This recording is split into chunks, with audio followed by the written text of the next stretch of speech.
What's going on, everybody? Welcome back to the He Heard podcast. We hope you guys have had a restful break Sunday. How you been, Andrew? Good. We're back. Me and Dillon did not plan to clash NFL teams that neither of us support. We're just kind of doing it today. Episode 17. Did not realize that. Episode 17. I am not a Patriots fan. I am from Atlanta, and if I were caught being a Patriots fan in Atlanta, I would probably be murdered. So, 28-3. That's like the worst thing that could happen to you. Yeah, 28-3. Sorry, guys, if you're a Falcons fan. We have a very special guest now you're definitely on the hit list. Huh? Now you're definitely on the hit list. No, we have a very special guest with us today. We got my favorite person in the whole wide world, Mr. Shane Smith. What's going on, guys? Glad to be here. Yeah, so Shane is the youth pastor at Grace Snellville, church I grew up at, church I love so much, and so we're going to be talking about radical humility today. It's something that has been like a linchpin of the culture back at home, but before we start talking about that, can we just get like a 1 minute like pop shot testimony of your life, Shane? Yeah, for sure. First, let me just say, so glad to be on here with you guys. Honored that you would invite me to be a part of the He Heard podcast.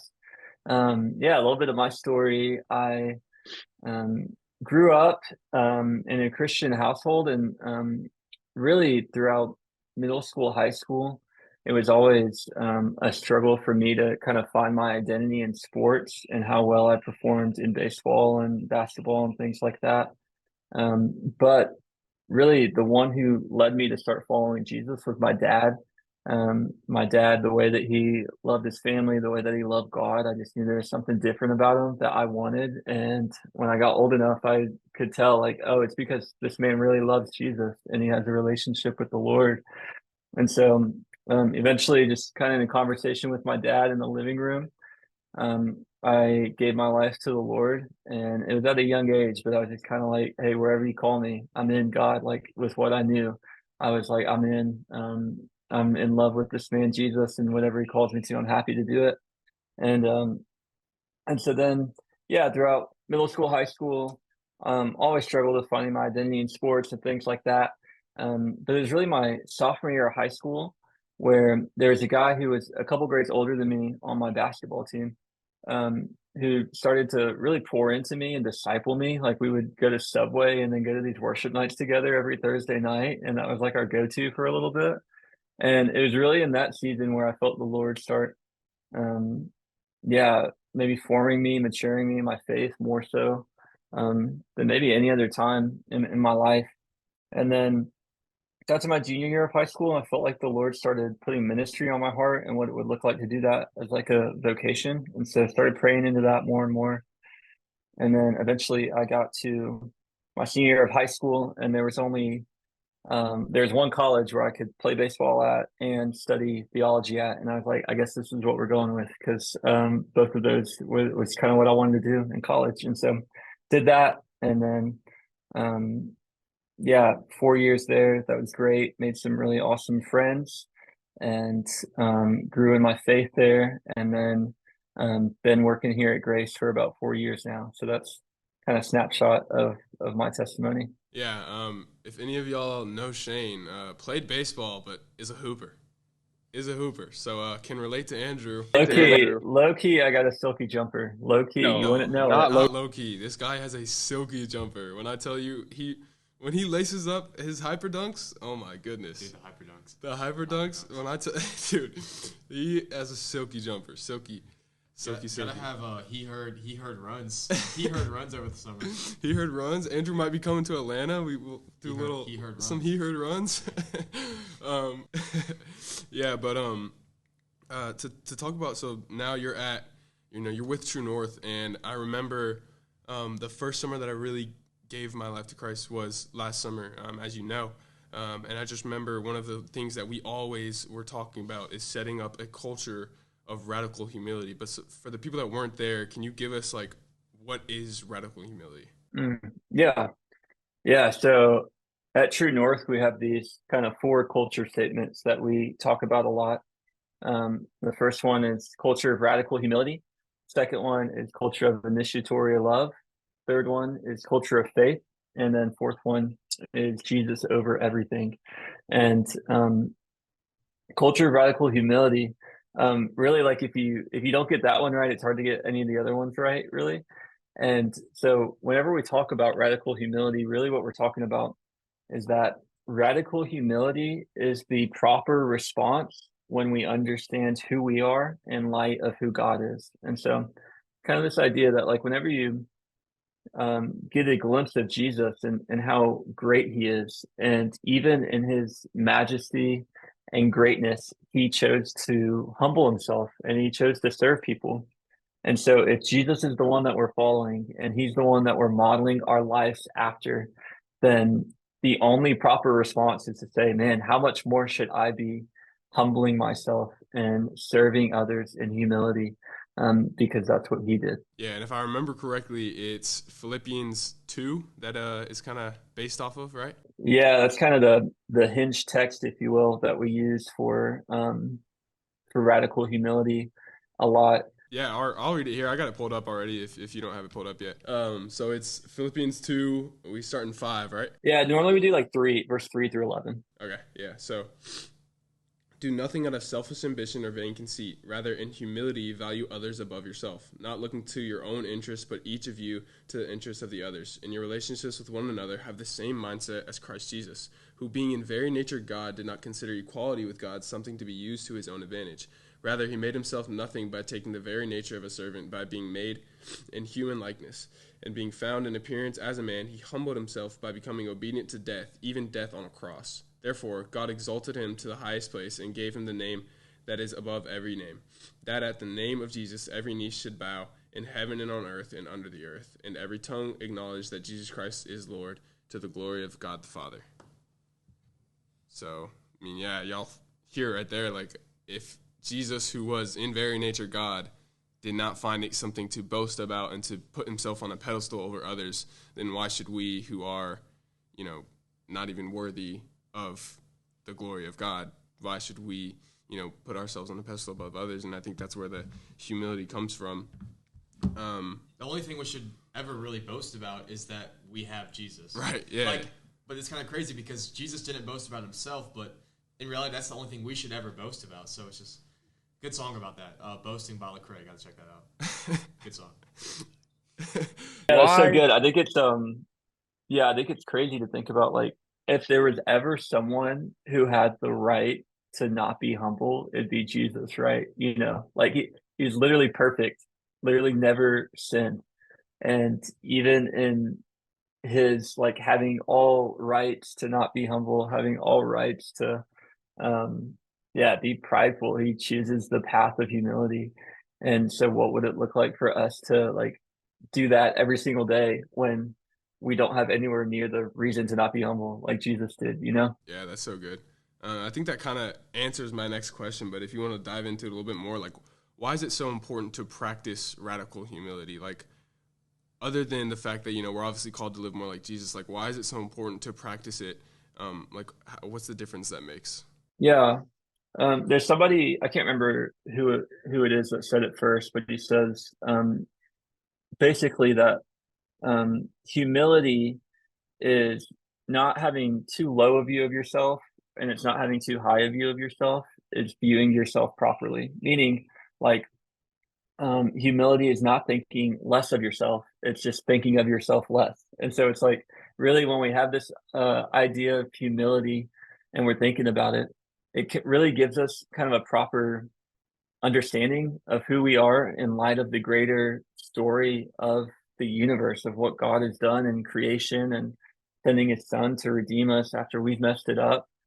And also, too, I would just say, on top of that, like, not only does Jesus call us to be humble, not only are we to follow the model of Jesus who was humble, but also, too, I just noticed that, like, whenever we spend our lives thinking about ourselves all the time, it normally leads to, like, a pretty miserable life, if we're honest. Like, we can be just so, like, self-centered and just thinking about what's going on in our world. And that doesn't mean we don't need relationships where we can, be vulnerable and share what's going on in our lives. Like we need those. And that's definitely a priority that every believer needs to have. We need to have godly community. But it's just like whenever you're somebody who everything in your life is kind of centered around you, people don't normally enjoy being around you that much, for one. And two, if you're looking for something to complain about, you're always going to be able to find it. And so it can just steal our joy really, really quick when we're living with ourselves at the center of the story rather than living with Jesus at the center of the story. And when we're living with Jesus at the center of the story of our lives, it's going to play out in loving the people around us and being a good neighbor and loving our neighbor and really being others focused in our day to day. Yeah, and I can tell all you guys from experience that living a prideful life is not a very fun life. You will never feel very fulfilled.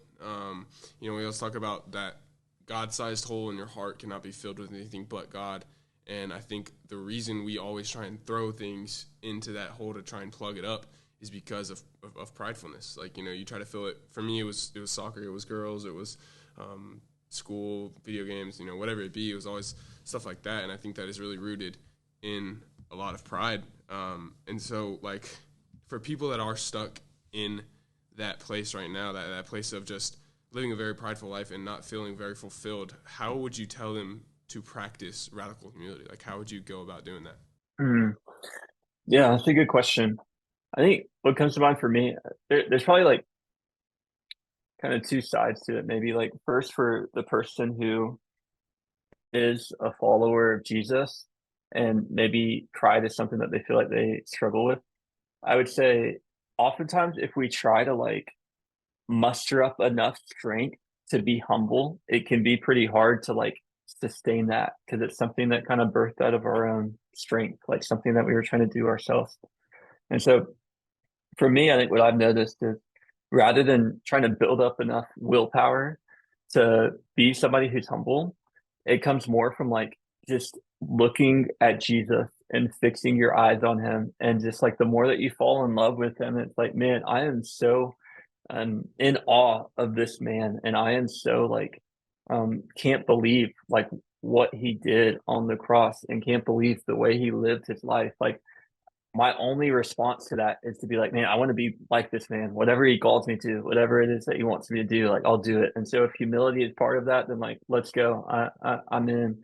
And so it's almost less of something that we can build up the willpower to achieve, but more of almost something that we just receive from like looking to Jesus and seeing the way he lived his life and falling more and more in love with him and fixing our eyes on him. So I'd say that's probably half the conversation. Maybe for someone who isn't a believer, but they're struggling with pride or struggling with saying they want to be more humble. To that person, I would just say like really like our ability to love other people is kind of directly tied to the level of humility that we're currently at, And so like if you're struggling with pride and you're struggling with kind of living self-centered, the where that's going to show up a lot is like in our relationships with other people where people may not enjoy being around you as much and things like that. And so ultimately I would say like when somebody maybe isn't following the Lord and is struggling with pride, like the first response to that person is not necessarily like you need to be humble. It's more of like showing the love of Jesus to that person and sharing the gospel with that person. And over time, hopefully and prayerfully, the Lord will start to develop a spirit of humility in that person's heart as they open up to him more and more. Yeah, and Shane, like specifically in like your prayer life, how do you practice humility like in prayer? Like how do I balance praying for the things that I want versus praying for or thanking Jesus for what he's done, not just in my life, but like overall, and like asking God and praying for other people? Like how do you balance those three things like in humbleness? Mm-hmm. Yeah, that's a good question. Yeah, I remember there's like kind of two things that come to mind right away. First, um, my baseball coach in college, he told me that and he was a really strong believer, a man of God, somebody that I look up to. And he used to always say that like first thing in the morning, he would go in his daughter's room and he would start to pray and he would just like lay face down on the ground. to pray, and he was just like humbling himself before the Lord, like physically with his posture. And I remember that always really stuck with me. And so whenever I have maybe a little bit more of an extended time of prayer and like I'm at home by myself, I realize that like my posture really does affect like now in relating to God in that moment. So whether that's getting on your knees for you or being face down before the Lord, whatever that is, I think whenever you can do a physical posture, you can start to have your outside posture start to kind of renovate what's going on in here, and you can start to be humble before the Lord. So that's the first thing that comes to mind. And then the second thing that comes to mind to me, I would say is um, if you are kind of battle between like praying what you want or praying like what maybe you think God will want you to pray, like, whatever that is, um, I really admire Jesus in the garden before he goes to the cross, and he's saying like, if there's any other way for this to happen, would you make it happen, God? Like, would you take this cup from me? But then at the end of it, he says, but not my will, your will be done. And so I think that same maybe pattern of humility is something that we can learn from too, to be able to say, God, this is what I want. This is my heart for this, but ultimately your will, not my will, be done. One verse that I've kind of hung out onto a lot over the past few years, it's Psalm 37:4. It says, delight yourselves in the Lord, and he will give you the desires of your heart. And a lot of times we like to skip to that second part, where it's like he'll give you the desires of your heart, but you don't get the desires without doing the delighting, and so it kind of starts with delighting in the Lord first and finding everything you need in him. And then over time, your desires and what your heart wants starts to fall more and more in line with God's heart, which is actually the best way to do life when we're living with him at the center rather than ourselves at the center. So yeah, that's what comes to mind for me when I think about that. Yeah, that's so good. I think the main reason why I thought of radical humility to talk about with you in specific, one, obviously, you're a super humble guy. Like, you're an awesome, humble, and cool guy, and also just like, yeah, the reason that we started to talk about radical humility at True North was because that's like, it was something that we wanted the community to be like, and I think it's something that the community there is now. And so how, like, what does a community that is radically humble look like? Like, what is the difference between a radically humble community and just like a regular community or a super prideful community? Like, what are the differences that you've seen at True North and that you're still expecting to see? Yeah, that's a good question. I think the first thing that comes to mind to me is that a community that's super humble is super welcoming, and you want to be a part of it, And so, like, I don't know if you've ever walked into a new place for the first time, or maybe it's going to college your freshman year, whatever that might be, and you walk in and you feel like you don't know anybody, and nobody really makes an effort to like come and say hey or something, and you just kind of feel like an outsider all of a sudden. And really, a humble community and really the kind of community that we want to cultivate here is that nobody ever feels like an outsider when they come into one of our spaces. And so it's like everybody's welcome. We have a place for you here. You can belong here. What we are looking for people who maybe are by themselves so that we can like go and welcome that person in. And so it's kind of crazy. Like, I feel like if you try to create um, a humble community just by like putting in good systems and things like that might take you so far. But really, it has to be a heart posture shift where you're like, man, I see what the Lord has done for me. I see what others have done for me, and be the type of person who's looking outward to see who I can serve. And I remember one time a few years ago, I was playing basketball with some people who work on staff at Grace, and our lead pastor, he was playing too. And there was this kind of corner of the basketball court that was super muddy, and I didn't realize it was muddy. And so I ran over there to get the basketball, and I like my feet flew out from under me, and I was like parallel with the ground, and then just fell like flat on my face, just in this full of mud and just covered in mud. And then it was like before I could even get up, I turned around and our lead pastor, he had already like ran to his car and like got every like shirt and towel that he could find. And he came back and he started like rubbing the mud off of me, getting it off my legs, stuff like that. He's like, you can wear the shirt if you want, you can borrow it. And so a lot of that stuff, I tell you that story just because a lot of that stuff is really like modeled from leadership. And whenever you have good leadership that um, is carrying on this posture of humility, it starts to leak all throughout a community. And that's when you really can start to become a community that hopefully people want to be a part of, which is our heartbeat for sure. Yeah, that's so good. I think it's Ephesians 4:2. Be completely humble and gentle, be patient, bearing with one another in love. And I think that's so like important that those are like linked together. Like humility and love is linked together. And to have a good community, you need people that are loving each other. Like if you are in a community and you don't feel loved, you're not going to want to go back into that community. You know, you're not going to feel welcomed in that community, like you were just saying. And even like when you're not humble, it's because you love yourself too much. Yeah. Like so they go together in a good way and in a bad way. Yeah, right. And so, with that initiatory love, like let's touch on that a little bit more. Just because I feel like you can't talk about one without talking about the other. So what is that initiatory love, and how have you seen that also leak throughout the community? Mm-hmm. Yeah, I think that when we take on the posture of radical humility, we love other people based not on what they can do for us, but based on what Jesus has done for us, you know? And so what I mean by that is like, so often in the world and in culture, like you love people based on what you think they can do for you or what maybe you can get out of the relationship from knowing that person. But in the kingdom, like we don't love people based on what they can do for us. We love people based on what Jesus has already done for us.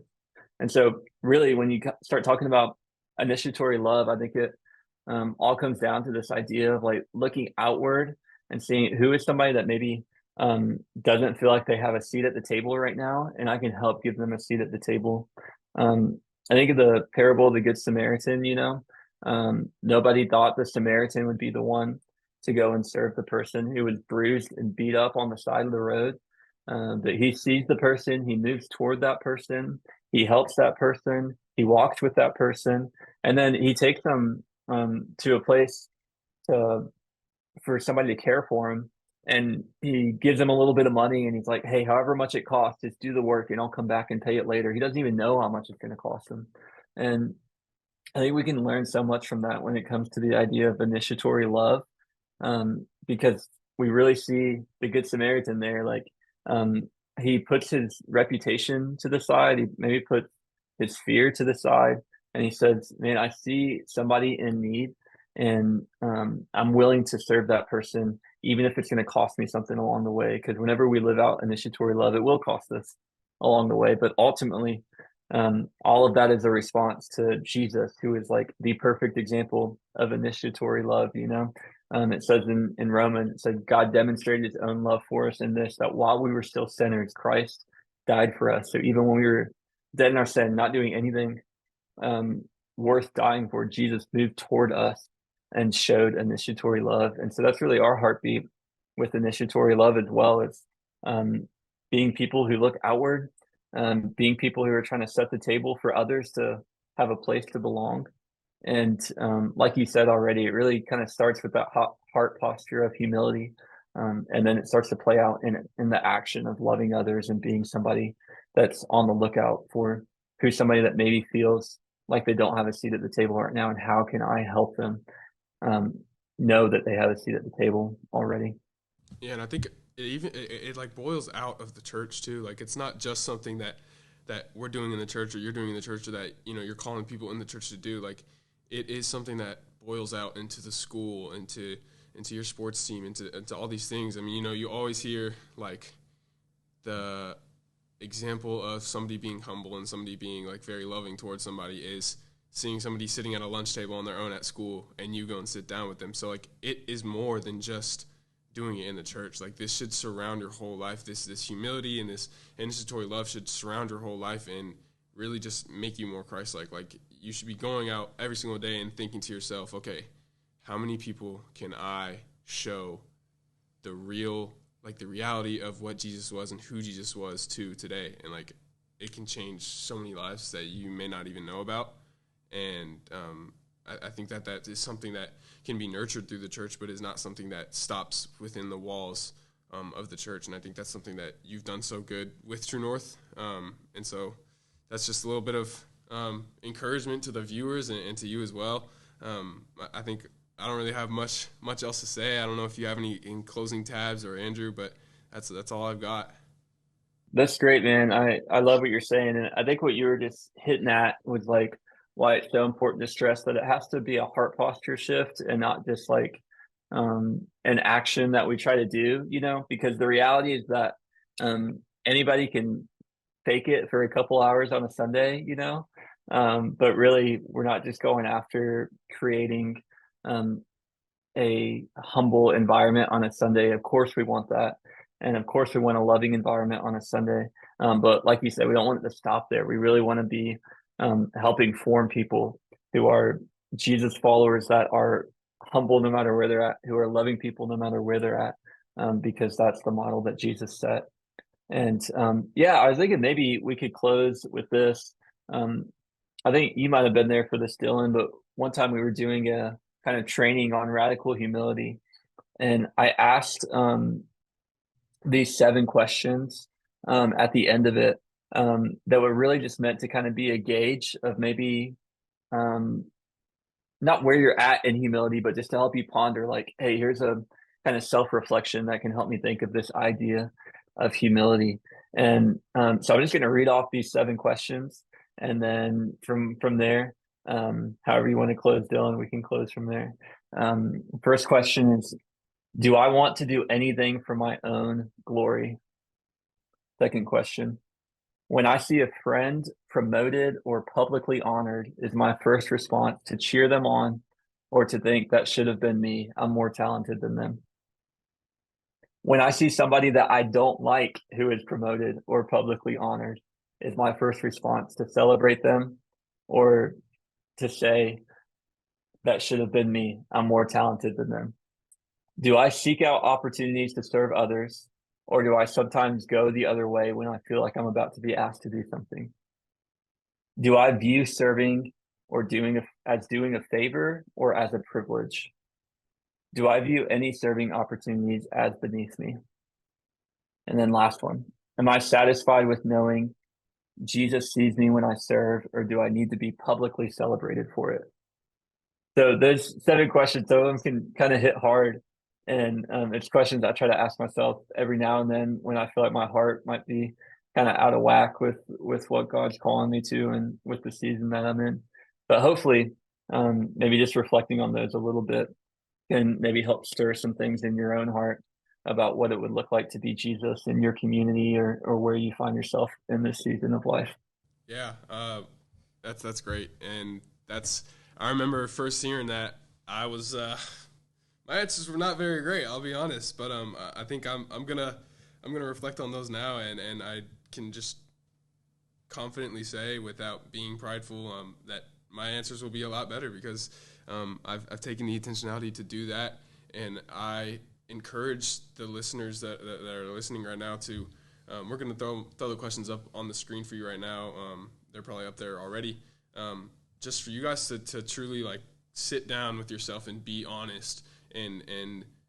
But then also just take the next step and realize like there are clearly very right answers for these questions, and so try and seek out how you can change those answers for those questions and live out a more humble life and live out a more loving life as you go about the rest of your week. If you're listening to this on the Sunday, then go out on Monday and try and find somebody who's sitting alone at lunch. If you're listening to this on a Monday, go out on Tuesday, so on and so forth. So yeah, thank you, Shane, for being on. We will see you guys next week.